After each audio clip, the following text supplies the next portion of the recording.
Hello बच्चों, welcome to everyone of my YouTube channel. My channel name is BM Physics. Today I want to talk about the new and interesting topic units and measurement. I hope my all प्यारे बच्चों should be okay. And this is the lecture number 5 in this topic. তো আজকে আমরা এই units and measurement চ্যাপ্টারে বা lecture number 5-এ 35তম question থেকে start করছি আলোচনা। কোশ্চেনটা বেশ ভালো, দুটো কোশ্চেনই ভালো, অত্যন্ত সুন্দর কোশ্চেন। এখানে বলেছে a physical quantity of dimensions of length that can be formed out of cg and e square by 4 pi epsilon naught, where c is the velocity of light, g is the gravitational constant and e is the charge. তাহলে ওরা যেটা বলেছে কোশ্চেনে বলছে যে একটা physical quantity যেটা কি লেন্থ দৈর্ঘ্যকে সিজি এবং ই এর সাপেক্ষে প্রকাশ করো, মানে এদের এই যে চারটি অপশন আছে, এটা একটা, এটা একটা, এটা একটা, এটা একটা, এই চারটির মধ্যে কোন অপশনটি মাত্রা শুধুমাত্র দৈর্ঘ্যকে সাপোর্ট করবে। অথবা আমরা বলতে পারি যে সিজি এবং e square by 4 pi epsilon naught এই তিনটি কোয়ান্টিটিকে তুমি দৈর্ঘ্যের আকারে প্রকাশ করো। এই হচ্ছে কোশ্চেন। তাহলে একটা জিনিস তোমরা পরিষ্কারভাবে শুনে নাও, যখন কোনো আননোন কোয়ান্টিটিকে কোনো একটা নোন কোয়ান্টিটিতে প্রকাশ করতে বলবে, যাদেরকে প্রকাশ করতে বলবে তাদেরকে আমরা যাকে প্রকাশ করতে বলবে তার সাপেক্ষে আমরা একটা ভ্যারাইজ করে নেব মানে এরকম বিষয়টা। ধরুন এখানে কি বলছে যে প্রমাণ করতে বলছে, দেখাতে বলছে যে দৈর্ঘ্যের যে মাত্রা সে ডাইমেনশনটা কী হবে, যে square by 4 pi epsilon naught to the power আমি বললাম এক্স, এবং জি টু দি পাওয়ার আমি বললাম ওয়াই, এবং সি টু দি পাওয়ার আমি বললাম জেড।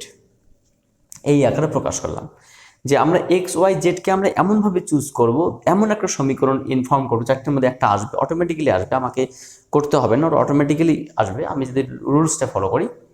যেটাতে প্রকাশ করতে বলছে সেটা যাদেরকে দিয়ে প্রকাশ করতে বলছে তাদেরকে কি with the help of some parameter, say X Y Z P Q R M N Q যে কোনো দিয়ে আমরা প্রকাশ করতে পারি। এবার তোমাদের প্রশ্ন হতে পারতো, স্যার আমি যদি Y to the power X, Z to the power C to the power Y আর যে তোমার square by 4 pi epsilon naught to the power Z ধরতাম, নো প্রবলেম, ওটা কোনো ফ্যাক্টর না, ঠিক আছে, ওটা একটা জাস্ট অপারেশন। এরকম করে ধরে আমরা কি করতে পারি, আমরা লিখতে পারি যে L is equals to K into square by 4 pi epsilon not whole to the power X, G to the power Y and C to the power Z. এখানে কে ডাইমেনশন কোয়ান্টিটি, আচ্ছা এল এর ডাইমেনশন তো L, K এর dimension 1, আর square by 4 pi epsilon not এর dimension কি আমরা জানি অ্যাকর্ডিং টু কুলম্বস ল, কুলম্বের সূত্র অনুসারে আমরা জানি যে 4 is equals to 1 by 4 pi epsilon not Q square by R square. So we can write Q square by 4 pi epsilon not F R square. That means Q square means E square, তার ultimately এটা কিসের dimension হবে, এটা force into distance তার whole square, তার মানে force means M L T to the power minus 2 into L square. So we can write M L Q T to the power minus 2, this is the dimension of this quantity. So M L to the power 3 and T to the power minus 2 whole to the power X. And G এর dimension কী হবে, universal gravitational constant. আমরা কি লিখতে পারি, আমরা জানি আবার Newton's gravitation থেকে আমরা বলতে পারি F is equals to G into M one M two by R square. So G is equals to F R square that by M one M two. এটাকে আমরা যদি বসাই তাহলে কী পাবো, M L T to the power minus 2 into L square by M square. So we can write M inverse L cube T to the power minus 2। So কী হবে, M inverse L cube T to the power minus 2 whole to the power Y, and C means কি velocity of light, so the light velocity means L T minus 1 whole to the power Z. এই হচ্ছে কি আমাদের বিষয়। ঠিক আছে, আমরা তাহলে এগুলোকে আর লাগবে না, এটাকে আমরা জাস্ট হেল্পিং আর্গুমেন্ট হিসেবে নিলাম। এবার আমাদের যেটা কাজ করতে হবে সেটা হচ্ছে কি তোমার এদেরকে এক্সপ্রেস করতে হবে, একটু বিস্তৃতি করতে হবে। কীরকম ব্যাপারটা, যদি আমরা এটাকে লিখতে পারি অর, এখানে আমরা লিখতে পারি m to the power 0, l to the power কিছু নেই মানে 1 and t to the power 0, এখানে শুধুমাত্র এটা আমরা লিখতে পারি ইজ ইকুয়ালস টু এখানে কি আসলে m to the power x minus y, l to the power 3x plus 3y plus z। আচ্ছা, এখানে কি আসলো, হ্যাঁ এর ডাইমেনশন আসলো তোমার হচ্ছে গিয়ে এল কিউব, এর ডাইমেনশনটা কত আসলো, এটার ক্ষেত্রেও কি বসলো তাই তো, এটার ক্ষেত্রে কি বসলো gravitational constant F R square by m1 m2। আচ্ছা ঠিক, তাহলে এখানে আমরা কি লিখতে পারি, এখানে আমরা লিখতে পারি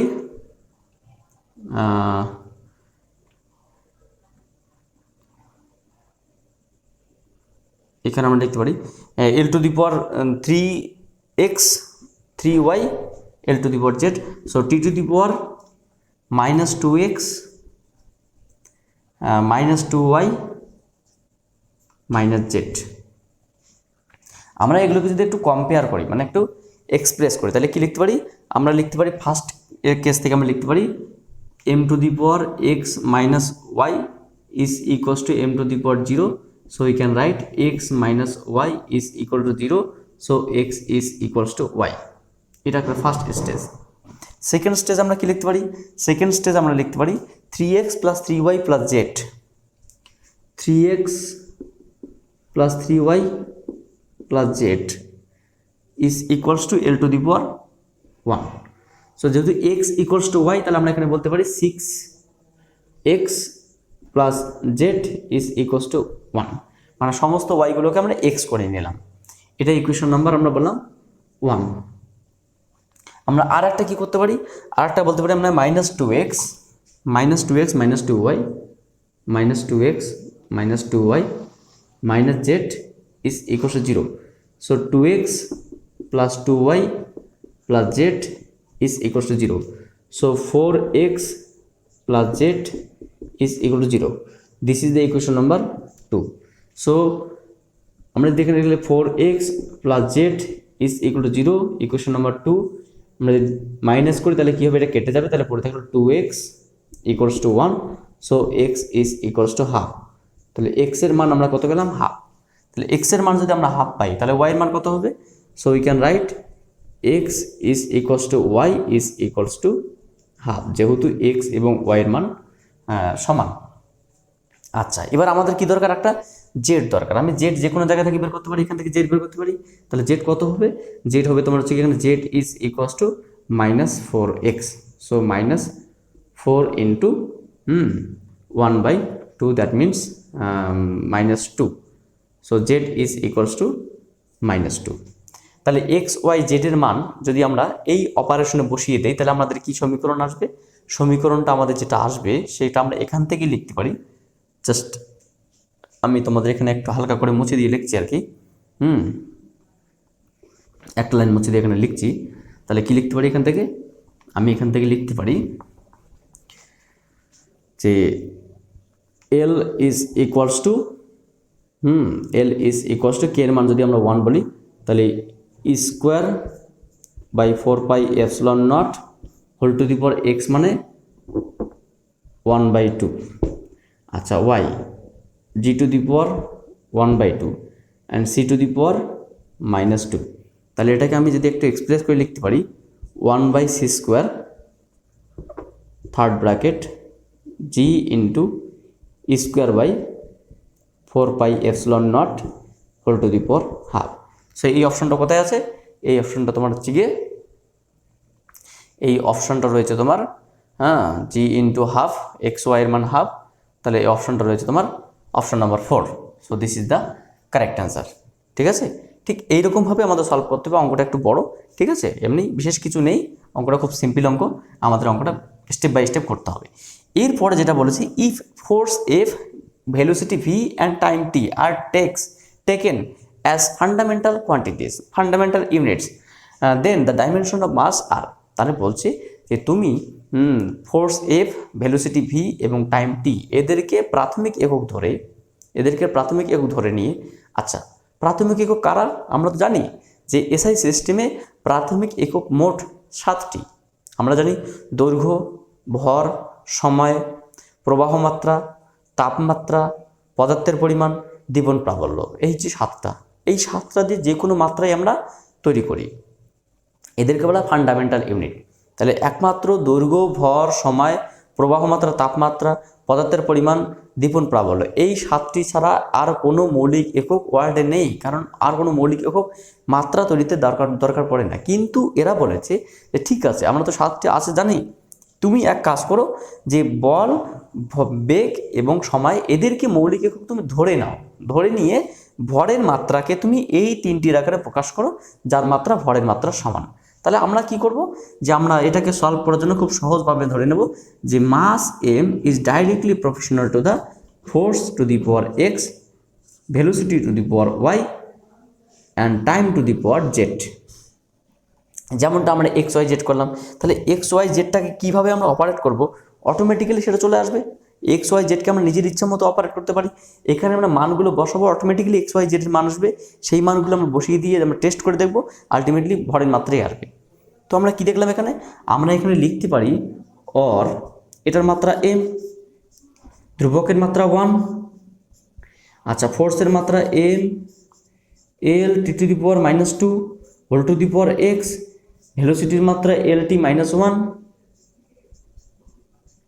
whole to the power Y and টাইমের মাত্রা জেড,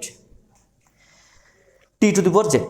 আচ্ছা তাহলে আমরা এখানে কি লিখতে পারি, এটাকে যদি সিম্পলিফাই করে লিখতে, তাহলে আমরা লিখতে পারি M is equals to M to the power কি আছে এক্স,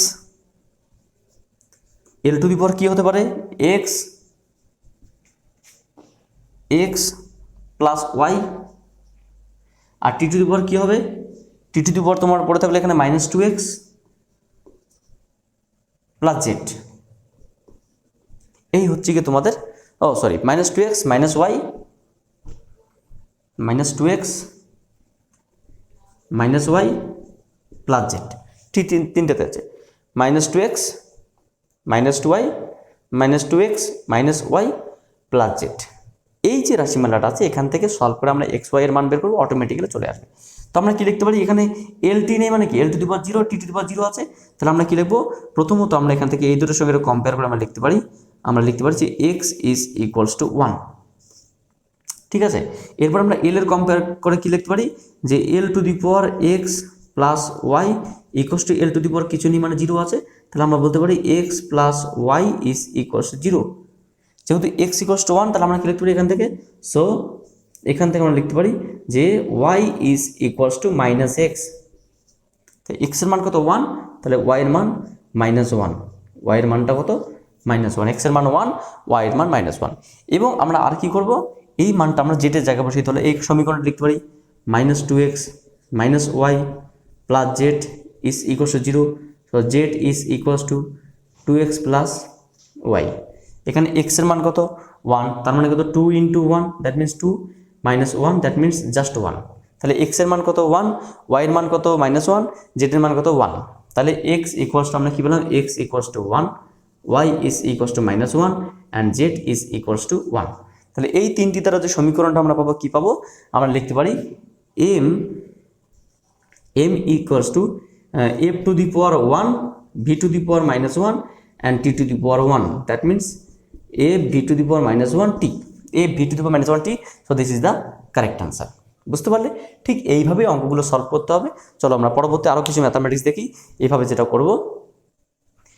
আচ্ছা ঠিক একই রকমভাবে আমরা আর একটা কোশ্চেন দেখছি, কোশ্চেন নাম্বার 37 বলছে Planck constant h, speed of light v in vacuum, Newton's gravitational constant g আর 3 fundamental constants, which of the following combination these are has the dimension of length। তার মানে বলছে এখানে তুমি প্লাঙ্ক কনস্ট্যান্ট, তারপর হচ্ছে তোমার গ্র্যাভিটেশনাল কনস্ট্যান্ট এবং স্পিড অফ লাইট, মানে এই সি এবং জি, এই তিনটি দ্বারা তুমি একটা দৈর্ঘ্যের মাত্রাকে স্যাটিসফাই করবে, এই কয়েকটি অপশনের মধ্যে কোনটি হবে তুমি বের করে দেবো।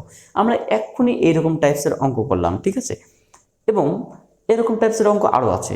তাহলে কিভাবে অঙ্কটা আমরা করব, আমরা ধরে নেব যে যেহেতু সমস্তটা কিছু দেখাতে হবে লেন্থ, তাহলে আমরা বললাম যে লেন্থের সঙ্গে অবশ্যই আমরা বললাম লেন্থের সঙ্গে প্লাঙ্ক কনস্ট্যান্ট, তার হচ্ছে whole to the power X, speed of light whole to the power Y, এবং gravitational constant whole to the power Z আমরা চুজ করলাম। এবার আমরা এখানে কি করব, যে এটা তো length means L, Planck constant means কি angular momentum, angular momentum means কি M V R, M V R means কি M L L square T to the power -1 তার whole to the power X. এটা কি angular মোমেন্টামের dimension. কারণ H equals to আমরা কি বলতে পারি, আমরা বলতে পারি কৌণিক ভরবেগ equals to M V R equals to NH/2 pi, NH/2 pi, যেখানে M V R, M means M, V means LT -1 and R means L, so m L square to the power -1, m L square to the power -1. Velocity of light in vacuum LT -1 whole to the power y.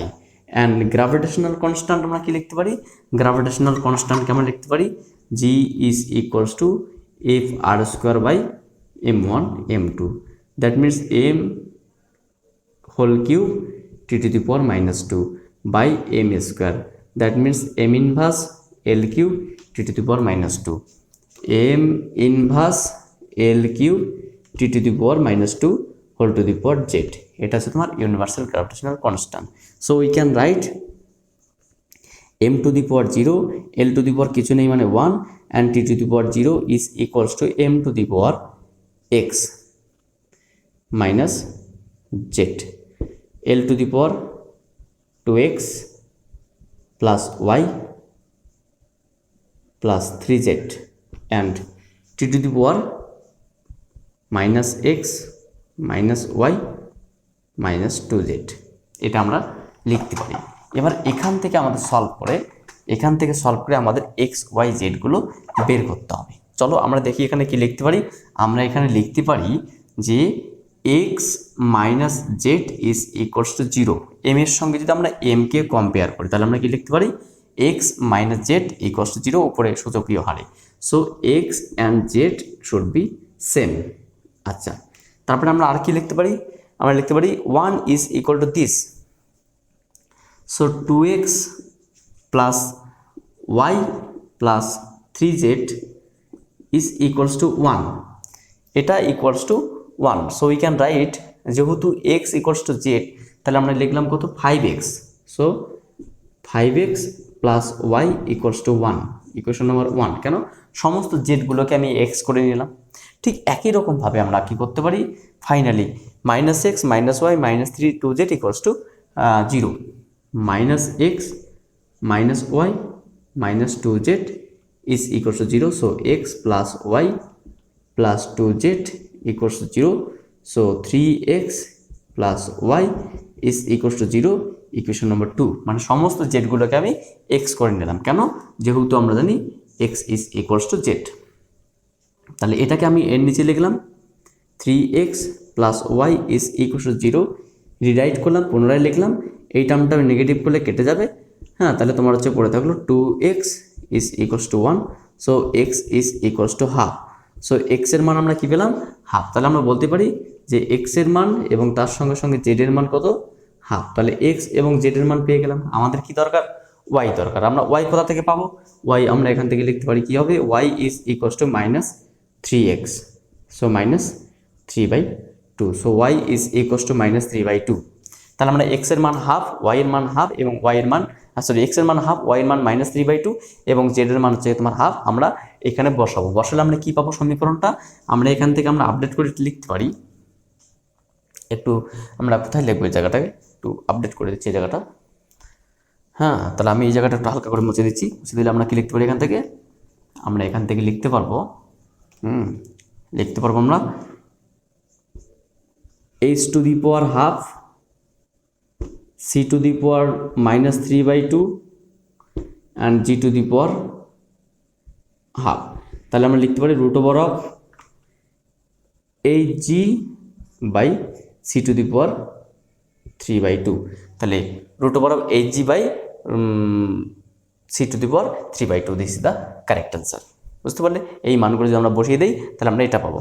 আচ্ছা, ঠিক একই রকমভাবে আমরা পরবর্তী question দেখব। If the dimension of critical velocity vc of liquid flowing through the tube are expressed as eta to the power x, rho to the power y and r to the power z, where এটা coefficient of viscosity, rho the density of liquids and r the radius of tube, তাহলে ওরা কি বলছে, then the value of X Y Z should be কি?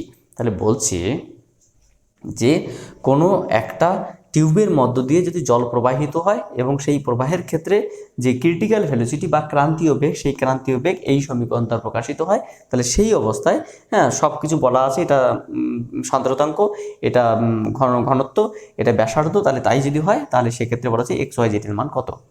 দেখো আমাদের এখানে যেটা বলা আছে এখান থেকে আমরা বলতে পারি যে এখানে বলা আছে যে critical velocity VC is equals to critical velocity VC equals to eta to the power X, rho to the power Y and R to the power Z. তাহলে আমরা এখানে কি লিখতে পারি, ভেলোসিটি মিনস কি এলটি মাইনাস 1, ঠিক আছে। আর এটা মিনস কি M L inverse T inverse whole to the power X, rho means কি M L to the power minus 3 whole to the power Y and R means কি L R whole to the power Z. আমরা একটু check করে নিচ্ছি এটার ডাইমেনশনটা ঠিক আছে কিনা। আমরা জানি Newtonian force a for liquid F equals to minus eta A dv by dx. So eta equals to F by a dv by dx, that means m l t to the power minus 2 by l square into lt minus 1 by l। আচ্ছা, l চলে গেল, তাহলে তোমার যে m l inverse t to the power minus 1 ঠিক আছে। আমাদের এখানে কিছু চেক করার দরকার নেই, আমাদের ডাইমেনশনটা ঠিক আছে, ঠিক আছে। তাহলে ব্যাপারটা কি দাঁড়ালো, ব্যাপারটাকে আমরা যদি একটু এক্সপ্রেস করলে কি পাবো আমরা এখানে লিখতে পারি m টু দি পাওয়ার কিছু নেই মানে 0, l টু দি পাওয়ার কিছু নেই মানে 1 এবং t to the power minus 1 is equals to, এখানে m টু দি পাওয়ার কত আছে, এখানে m টু দি পাওয়ার রয়েছে x plus Y, X plus Y, l to the power কত আছে minus X minus 3y, minus X minus 3y plus Z, কারণ এখানে আছে l to the power minus X, l to the power minus 3y, l to the power Z and t to the power minus x, just t to the power just minus x, ঠিক আছে, t to the power just minus x. আচ্ছা, তাহলে আমরা এখানে যদি এটাকে আমরা যদি এক্সপ্রেস করি তাহলে কি লিখতে পারি, t to the power minus x. আমরা এখানে লিখতে পারি যে এই প্রথমত টি এর সঙ্গে আমরা টিকে কানেক্ট মানে কম্পেয়ার করে যদি করি, টি এর সঙ্গে টিকে কম্পেয়ার করে আমরা লিখতে পারবো minus x is equals to minus 1, so x is equals to 1, তাহলে এক্স এর মান কত আসলো 1। আচ্ছা, তারপরে আমরা কি করবো, এম এর সঙ্গে যদি এম কম্পেয়ার করতে তাহলে আমরা লিখতে পারবো, এম এর সঙ্গে আমরা এম কম্পেয়ার করে লিখতে পারবো x plus Y is equals to 0, so x is equals to minus y, অথবা আমরা বলতে পারি যে Y is equals to minus x, so y equals to minus 1, কেননা এক্স এর মান আমরা বের করেছি 1। আচ্ছা, এবার আমাদের কি দরকার, জেড। তাহলে এই সমীকরণটাকে আমরা বলতে পারি যে L to the power 1 equals to L to the power this, তাহলে আমরা লিখতে পারি this equal to 1, so minus X minus 3y plus Z is equals to 1, ঠিক আছে, ইজ ইকুয়ালস টু 1। তাহলে আমরা এখানে কি লিখতে পারি, আমরা এখানে লিখতে পারি এক্স এর মান তোমার হচ্ছে গিয়ে 1, দ্যাট মিনস মাইনাস, আচ্ছা জেডটাকে একদিকে লিখি আগে, so Z is equals two x plus 3y plus 1, so 1 minus 3 plus 1 that means minus 1। তাহলে কি আসলো, x equals to 1, x equals to 1, y equals to minus 1, z equals to minus 1, 1 minus 1 minus 1, this is the correct answer। যাই হোক, আমরা এইভাবে ম্যাথগুলোকে solve করব। তো ঠিক আছে, তোমরা এই চারখানা ম্যাথেই দেখো, কারণ আমরা যদি আবার ম্যাথ করি তাহলে সিরিজটা একটু বড় হবে। আমরা পরবর্তী লেকচারে আবার কিছু নতুন কোশ্চেন নিয়ে আসবো। So thank you for watching my video and wait for my next class.